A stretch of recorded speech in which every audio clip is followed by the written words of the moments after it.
30 ವರ್ಷ army ಇಂಟೆಲಿಜೆನ್ಸಲ್ಲಿ work ಮಾಡಿದ್ದೀರಾ sir. ನನಗೇನು ಅನಿಸುತ್ತೆ ಅಂದರೆ ಪಿಕ್ಚರಲ್ಲಿ ಏನು ತೋರಿಸ್ತೀವಲ್ಲ ಅದು ಬಹುಶಃ 1% ಇರೋದಿಲ್ಲ ಒಬ್ಬ ಇಂಟೆಲಿಜೆನ್ಸ್ ಆಫೀಸರ್ ಕೆಲಸ ಮಾಡೋ ರೀತಿ. 24/7 ಮೈಯೆಲ್ಲ ಕಣ್ಣಾಗಿ ಇಟ್ಕೊಳ್ಬೇಕು, ಅಲರ್ಟ್ ಇರಬೇಕು. ಆ್ಯಂಡ್ ಆ್ಯಸ್ ಐ ಸೆಡ್, ಪ್ರತಿನಿತ್ಯ ಅವರು ಯುದ್ಧ ಮಾಡ್ತಾನೇ ಇರ್ತಾರೆ. ಸೊ ಒಬ್ಬ ಇಂಟೆಲಿಜೆನ್ಸ್ ಆಫೀಸರ್ ಆಗಿ how it works sir? Intelligence department, intelligence agency ಹೆಂಗೆ ವರ್ಕ್ ಮಾಡುತ್ತೆ? ಈಗ intelligence there is no doubt it is 24/7. But if I start working 24/7 I wouldn't have been sitting here. Okay. Alva? As simple as that. We have got our routine this one. ಒಂದೇ ಒಂದು difference ಹೇಳಿದ್ರೆ it is not only intelligence. ನಾವು ಈಗ Indian ಆರ್ಮಿದು, ನೇವಿದು, ಏರ್ಫೋರ್ಸ್ದು account ತಗೊಳ್ಳೋಣ. That is also working 24/7. ಯಾಕೆಂದರೆ it is not like unless ನಿಮಗೆ ಅಭ್ಯಾಸ ಇಲ್ಲದಿದ್ದರೆ, ಅಪ್ಗ್ರೇಡೇಷನ್ ಇಲ್ಲದಿದ್ದರೆ, ಟ್ರೈನಿಂಗ್ ಇಲ್ಲದಿದ್ದರೆ, ದಟ್ ಈಸ್ ವೈ ಆಗ ಎಲ್ಲರೂ ಎವ್ರಿಥಿಂಗ್ ಹೊರಗಡೆ ಅವ್ರಿಗೆ ಆರ್ಮಿಲಿ ಪಾರ್ಟಿ ಆಯ್ತದೆ, ಇದಾಯ್ತದೆ, ಎಲ್ಲ ಆಯ್ತದೆ, ಅವ್ರು ಹೇಳೋದು they are not doing anything. It is not there. ಇದೆಲ್ಲ ಮುಂಚಿನ ಟೈಮಲ್ಲಿ ಆಗ್ತಿತ್ತು. ಆಫ್ಟರ್ 1948 ಅಲ್ಲಿಂದ ನಮ್ಮ ನೇಷನ್ದು ಥಿಯರಿ ಏನಿದೆ ಅಂತ ಹೇಳಿದ್ರೆ, ಗಾಂಧಿಯವರು ಏನು ಹೇಳಿದ್ದು, India is a peace loving country. In fact ಅವರು ಜನರಲ್ ಕಾರ್ಯಪ್ಪ ಆಗ ಚೀಫ್ ಆಗಿದ್ದರು, ಫೀಲ್ಡ್ ಮಾರ್ಷಲ್ ಕಾರ್ಯಪ್ಪ. ಅವ್ರನ್ನ ಕರೆದು ಹೇಳಿದ್ರು, ನಮಗೆ ಆರ್ಮಿನೇ ಬೇಡ, ಯಾಕೆ ಆರ್ಮಿ ಬೇಕು, because we are a peace loving country ಅಂತ.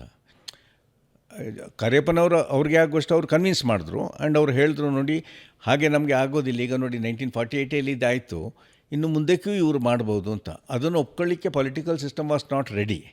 ಅದಕ್ಕೆ ಅವರು ಆರ್ಮಿದು ಸೈಜನ್ನು ಅವ್ರು ಕಟ್ ಮಾಡ್ಕೊಂಡು ಬಂದರು, ಬೆಳೆಸಲಿಲ್ಲ ಆರ್ಮಿಯನ್ನು. ಯುದ್ಧಕ್ಕೆ ಬೇಕಾಗೋ ಸಾಮಗ್ರಿಯನ್ನು ಏನು ಖರ್ಚು ಮಾಡಲಿಲ್ಲ. ಅಪ್ ಟು ಚೈನೀಸ್ ಅಟ್ಯಾಕ್ ಆದಮೇಲೆ ಅದೊಂದು ಎವೇಕನಿಂಗ್ ಆಯಿತು. 65 ವಾರ ಆಯಿತು, 71 ವಾರ ಆಯಿತು, ನಾವು ಗೇರಪ್ ಆದೆವು.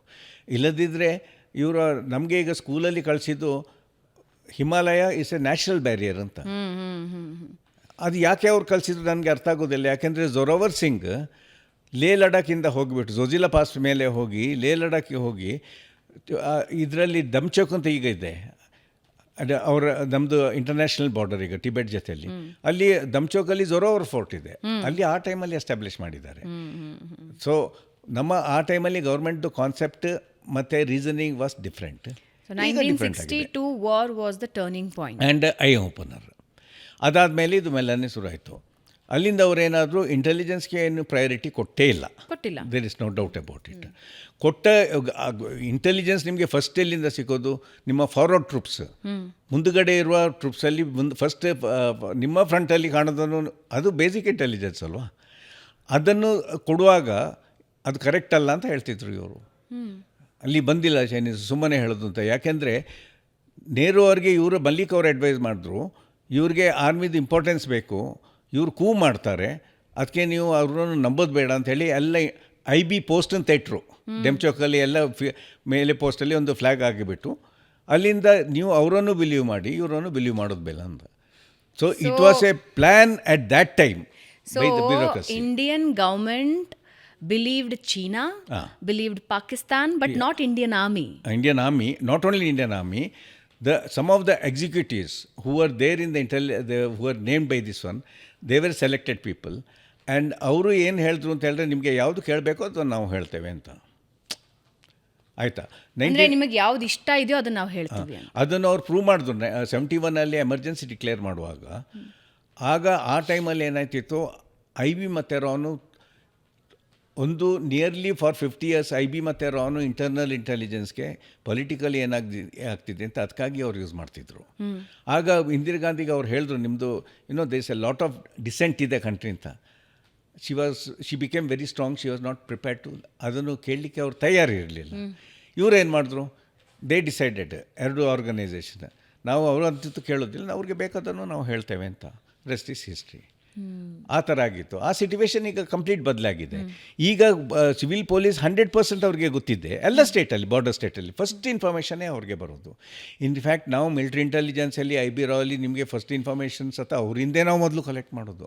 ಅಲ್ಲಿಂದ ಅದನ್ನು ನಾವು ಡೆವಲಪ್ ಮಾಡ್ತೇವೆ, ನಮ್ಮ ಸೋರ್ಸನ್ನು ಕಳಿಸಿಬಿಟ್ಟು. ಸೊ ನನ್ನ ಎಕ್ಸ್ಪೀರಿಯನ್ಸ್ ಆರ್ಮಿ ಇಂಟೆಲಿಜೆನ್ಸಲ್ಲಿ ಇದ್ದರಿಂದ, ಬಿಕಾಸ್ ನಾವು ಕಡೆಗೆ ಏನಾಯಿತು, ನಾವು ಈಗ ರಾ ಅವ್ರು IB ಅವರು ನಮಗೆ ಇನ್ಫಾರ್ಮೇಷನ್ ಕೊಟ್ಟರೆ, ಅದು ಅವ್ರಿಗೆ ನಮಗೆ ಇನ್ಫಾರ್ಮೇಷನ್ ಕೊಡೋದು, ಇಂಟೆಲಿಜೆನ್ಸ್ ಅಲ್ಲ. Every information is not intelligence. Information has to be converted into intelligence. ಅದಕ್ಕೆ 6 steps ಇದೆ.